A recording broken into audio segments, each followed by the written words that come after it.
नमस्कार।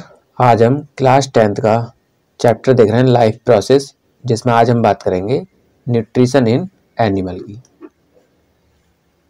Animals obtain their food from plant और other animal.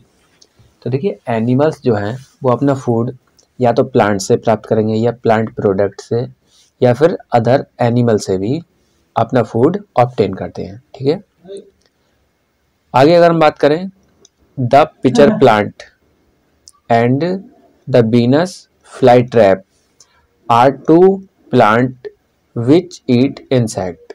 देखिए, जो पिचर प्लांट है और बीनस फ्लाई ट्रैप प्लांट्स हैं, ये इंसेक्ट को भी खाते हैं। ठीक है, जैसे ये आप देख पा रहे होंगे, कोई इंसेक्ट अगर इसके आप ऊपर आकर के बैठता है, ठीक है, तो उसको ये क्या कर लेता है, ये बंद कर लेता है अपनी लीफ में।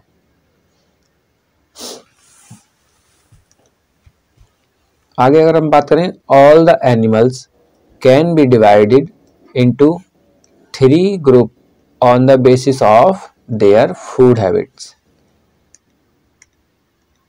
हम अगर कह सकते हैं कि सभी एनिमल्स को हम 3 ग्रुप में डिवाइड कर सकते हैं उनके फूड के बेसिस पर। ठीक है, जैसे herbivores, carnivores, omnivores.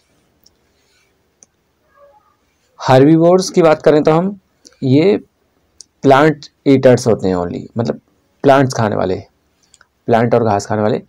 Those animals which eat only plants are called herbivores. मतलब कि जो प्लांट्स को खाते हैं उन एनिमल्स को हम क्या कहते हैं, herbivores. For example, sheep, deer, goat, cow, buffalo, horse, camel, ox, elephant, etc. ये सभी क्या हैं, प्लांट ईटर्स एनिमल्स हैं। ठीक है, जिन्हें हम हर्बीवोर्स कहते हैं। वहीं आगे बात करें हम कार्निवोर्स की, those animals which eat only other animals as food are called carnivores. इसमें हम कार्निवोर्स की बात करें तो ये कौन से होते हैं, जो केवल अदर एनिमल्स का, दूसरे एनिमल्स का, दूसरे जानवरों का, दूसरे जीवों का क्या कहते हैं, फ्लैश ईट करते हैं ये। और ऐसे फूड खाने वाले एनिमल्स को हम बोलते हैं कार्निवोर्स। ठीक है, ये ईट करते हैं अदर एनिमल्स का flesh. Some of the example of carnivores, जैसे कि lion, tiger, frog, vulture, lizard, wolf, hawk, etc. ये सभी कैसे हैं, कार्निवोर्स एनिमल्स हैं।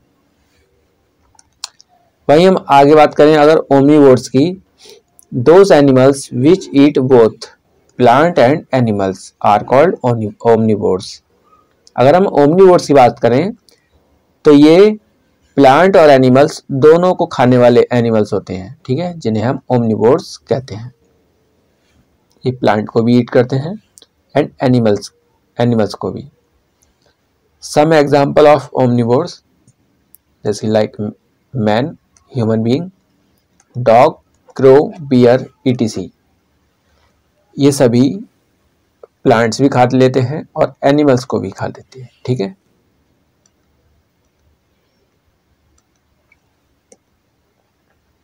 आगे बात करें हम different step in the process of nutrition in animal. देखिए, एनिमल्स में जो डिफरेंट टाइप्स की प्रोसेस है न्यूट्रिशन को ऑब्टेन करने की, वो डिफरेंट स्टेप्स में बताई गई हैं। देखते हैं हम इनको। There are 5 steps in the process of nutrition in animal. जो एनिमल्स में न्यूट्रिशन ऑब्टेन करने की प्रोसेस है वो कितने 5 स्टेप्स में बताई गई हैं।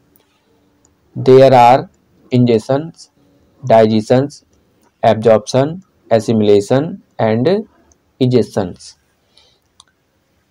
इंगेशंस और ये इजेशंस में डिफरेंट है। देखते हैं हम इनको एक एक करके। जैसे सबसे पहले हम बात करेंगे ingestions. Ingestions, the process of taking food into the body is called injection. मतलब कि हम कह सकते हैं एक प्रकार से हमने हाथ से लिया और मुंह में अपने कोई खाना खाया, ये प्रोसेस एक प्रकार से हम कह सकते हैं इंगेशंस। ठीक है, किसी फूड को हमने क्या करा, टेक किया और खाया, ये एक प्रकार से प्रोसेस होगी जिसमें हम बोलते हैं इंगेशंस। ठीक है भैया, आगे बात करें हम डाइजेशन की। The process in which the food containing large insoluble molecules is broken down into small water soluble molecules which can be absorbed by the body is called digestion।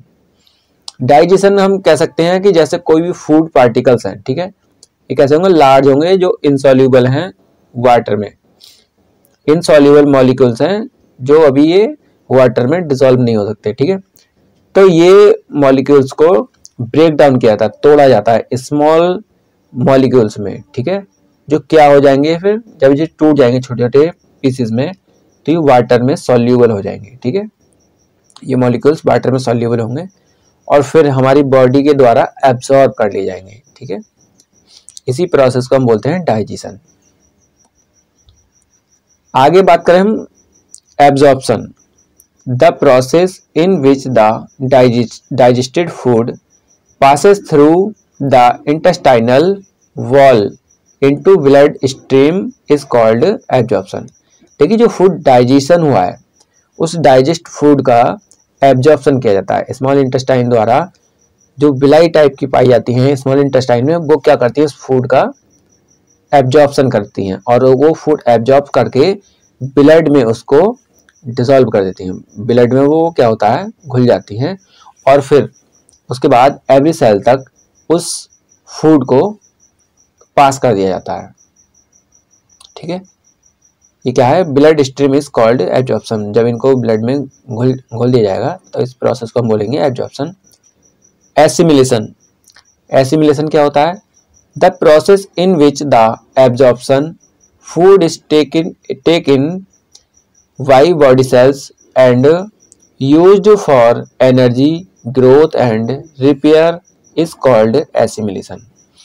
Assimilation क्या है, देखिए जो एब्जॉर्ब्ड फूड था, ठीक है, वो हमारी body द्वारा एक सेल तक पहुंचाया जाता है और उन सेल्स के द्वारा यूज्ड किया जाता है एनर्जी में। फिर वो क्या होगा, जब एनर्जी मिलेगी तो ग्रोथ भी होगी और जो बॉडी की में सेल्स डैमेज हो जाती हैं उनकी रिपेयरिंग भी होती है। इसी प्रोसेस को हम बोलते हैं एसिमिलेशन। ठीक है, आगे अगर हम बात करें इंजेक्शन की। The process in which the undigested food is removed from the body is called injection. देखिए, कुछ फूड डाइजेस्ट होने के बाद में क्या कुछ फूड रह जाता है अनडाइजेस्टेड फूड, उसको क्या किया जाता है कि रिमूव कर दिया जाता है बॉडी से। इसी प्रोसेस को हम बोलते हैं इंजेक्शन। ठीक है, जो स्टूल बोलते हैं हम इसको, अगर दूसरी लैंग्वेज में बोले तो उस स्टूल को बॉडी से रिमूव कर दिया जाता है, इसी को हम इंजेक्शन कहते हैं। ठीक है, तो आज के लिए बस इतना ही, मिलते हैं हम नेक्स्ट वीडियो में। Thank you.